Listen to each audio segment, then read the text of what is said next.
नमस्कार साथियों, मैं मनीष भारती संस्कृति पीसीएस प्लेटफॉर्म पर आप सभी का स्वागत करता हूं। साथियों, बिहार सरकार ने एक अनूठा योजना शुरू किया है जिसका नाम दिया गया है हेली टूरिज्म योजना। जो लोग भी आगे, अब चूंकि 72वीं बीपीएससी तो बस सामने है, लेकिन इससे आगे 73वीं बीपीएससी के लिए तैयारी कर रहे हैं और 72वीं के मेंस के लिए लिखेंगे जो लोग, तो ये योजना आपके लिए बहुत महत्वपूर्ण रहने वाला है। इसको ध्यान रखिएगा, क्योंकि देश भर में अपने आप में एक अनूठे तरह का इस योजना की शुरुआत की गई है और इसके तहत कोशिश किया गया है कि बिहार के टूरिज्म जो सेक्टर है उसको बढ़ाया जा सके। कहने का तात्पर्य है कि हेलीकॉप्टर के माध्यम से अब आम आदमी भी पूरा बिहार देख सकता है। कहां कहां देख सकता है, किस किस जगह पर जा सकता है, टाइमिंग क्या है और किराया कितना रहेगा, ये आप सब जानना चाहते होंगे। चलिए एक एक करके चीजों को देखते हैं। सबसे पहली बात, क्या हेली टूरिज्म योजना, यानी कि हेलीकॉप्टर से आप पर्यटन को देख सकते हैं, समझ सकते हैं। ये योजना पूरी तरह से है और राज्य के जो प्रमुख पर्यटन स्थल हैं वहां तक हेलीकॉप्टर से व्यवस्था अब होगा और कम समय में निश्चित तौर पर पर्यटन जो है अब इसका आनंद ले सकते हैं। योजना का उद्देश्य क्या है? बिहार के पर्यटन को बढ़ावा देना। बिहार में देखिए, पर्यटन की असीम संभावनाएं हैं, लेकिन अभी तक इस संभावनाओं को बहुत विस्तार रूप दिया ही नहीं गया और इसकी मुख्य वजह क्या है कि यातायात के साधन बहुत बेहतर नहीं है। तो देश विदेश से जो पर्यटक आएंगे उनको ये आकर्षित भी करेगा और बिहार में देखा जाए तो धार्मिक पर्यटन भी है। इसके अलावा आप जानते हैं ऐतिहासिक मगध साम्राज्य, मिथिला, ये सब ऐतिहासिक जगह वहां पर रहा है, सांस्कृतिक स्थल भी है। तो इन तमाम जगहों पर पहुंच आसान होगा और इन तमाम चीजों से क्या होगा, स्थानीय लोगों को रोजगार मिलेगा और पर्यटन उद्योग को बढ़ावा मिलेगा। तो निश्चित तौर पर इन सब चीजों से क्या होगा कि बिहार में जो पलायन होता है वह भी कहीं ना कहीं रुकता हुआ नजर आएगा। अब किन किन जगहों पर सैर कराई जाएगी, देखते हैं शहर के विषय में। सबसे पहले पटना, चूंकि राजधानी है, पटना के लिए एक अलग व्यवस्था भी किया गया है कि आप आधे घंटे का टाइम बुक करके पूरे पटना को घूम सकते हैं। तकरीबन 2000 के आसपास किराया भी देखते हैं।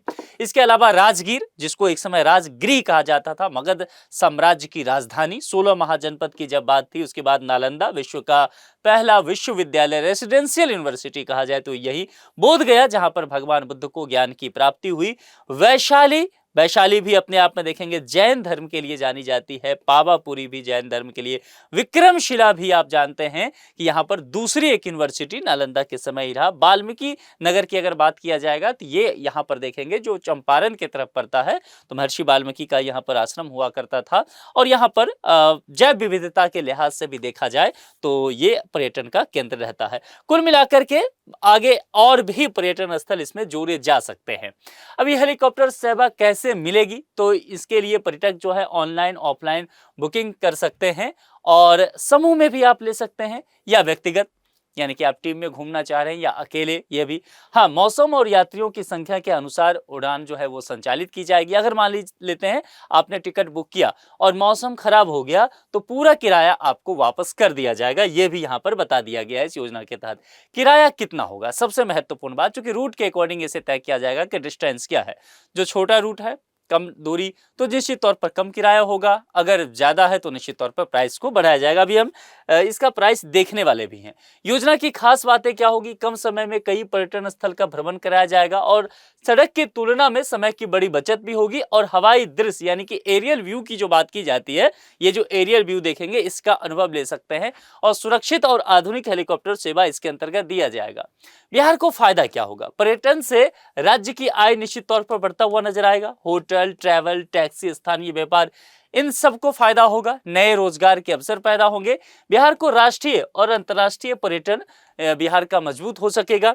इसके अलावा किन पर्यटकों को सबसे ज्यादा लाभ होगा, जो घरेलू पर्यटक होंगे, विदेशी, वरिष्ठ नागरिकों के लिए जो कि इनके लिए ट्रैवल करना मुश्किल होता है, धार्मिक पर्यटक के लिए, या बहुत लोग होते हैं जिनके पास कम समय होता है, वो चाहते हैं कम समय में ट्रैवलिंग कर ले, तो उनके लिए भी होगा। इसके अलावा बता दूं, राजधानी पटना को भी आप घूम सकते हैं। इसके लिए 30 मिनट का एक छोटा सा स्लॉट बुक होगा और जैसा मैंने कहा कि तकरीबन 2000 के आसपास किराया होगा, जिसमें आप राजधानी पटना को केवल देख सकते हैं। ये इसमें भी व्यवस्था किया गया है अन्य पर्यटन स्थल के अलावा। सरकार की सोच क्या है, पर्यटन हब के रूप में बिहार को विकसित करना। चूंकि बिहार में संभावनाएं पर्यटन का बहुत ज्यादा है, लेकिन उतना विस्तार है नहीं। विश्व स्तरीय पर्यटन सुविधा यहां भी उपलब्ध कराना और धार्मिक और खास करके ऐतिहासिक स्थल, जिसे आप विरासत पर्यटन कह सकते हैं, बिहार इसमें बहुत समृद्ध है, तो दुनिया तक उसे पहुंचाना। अब यहाँ पर किराया समझिए क्या है। राज्य सरकार ने आम नागरिकों और पर्यटन के लिए रियायत दर पर ही ये किराया रखा है। जैसे कि पटना से वाल्मीकि नगर जाते हैं, देखिए जितनी भी सेवा शुरू होगी वो पटना से ही, ये ध्यान रखना है, ठीक है।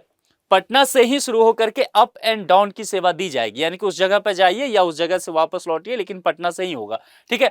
तो पटना से अगर वाल्मीकि नगर जाना है, चंपारण की तरफ आप कह सकते हैं, तो 5,000 रुपया प्रति यात्री। ध्यान रखना ये एक ट्रिप का है, यानी कि पटना से वाल्मीकि नगर तक छोड़ दिया जाएगा तो 5,000। अगर आप चाहते हैं कि वाल्मीकि नगर से वापस से पटना आपको छोड़ा जाए तो फिर से 5,000, यानी कि एक रूट का ये है, ठीक है। तो 2 रूट का 10,000 हो जाएगा। पटना से कैमूर अगर जाते हैं तो 6,000, राजगीर पहुंचते हैं तो पटना के करीब ही है तो 4,000। और मैंने कहा था कि पटना का हेलीकॉप्टर जॉय राइड इसको कहा गया है, हेलीकॉप्टर जॉय राइड, ये ध्यान रखिएगा, ये वर्ड काफी चर्चा में रहा है। तो 21,000 प्रति सीट इसके अंतर्गत कहा गया है। तो कुल मिलाकर के ये तमाम जगह है, और आगे चल के कहा गया है कि इस योजना के अंतर्गत बाकी पर्यटन स्थल को जोड़ा जा सकता है। तो कुल मिलाकर के हेली टूरिज्म योजना की अगर चर्चा किया जाए तो बिहार के पर्यटन क्षेत्र को बढ़ाने के लिए एक महत्वपूर्ण योजना के तहत इसे देखा जा सकता है। तेज, सुविधाजनक और आकर्षण इसमें दिखने को मिलेगा। पर्यटन स्थल तक लोग आसानी से पहुंच सकते हैं और निश्चित तौर पर राज्य की अर्थव्यवस्था और रोजगार को भी मजबूती मिलेगा। और बिहार के लिए जो एक अभिशाप कहा जाता है पलायन, निश्चित तौर पर इस पलायन का दर भी यहां से कम होता हुआ दिखेगा। तो आप लोग बताइए कि आप हेलीकॉप्टर से घूमने के लिए कितने एक्साइटेड हैं और किस जगह पर आप घूमने जाना चाहेंगे, कमेंट बॉक्स में लिख करके जरूर बताएं। आज जुड़ने के लिए आप सभी का बहुत बहुत शुक्रिया। चैनल को सब्सक्राइब जरूर कर लीजिए। Thank you so much.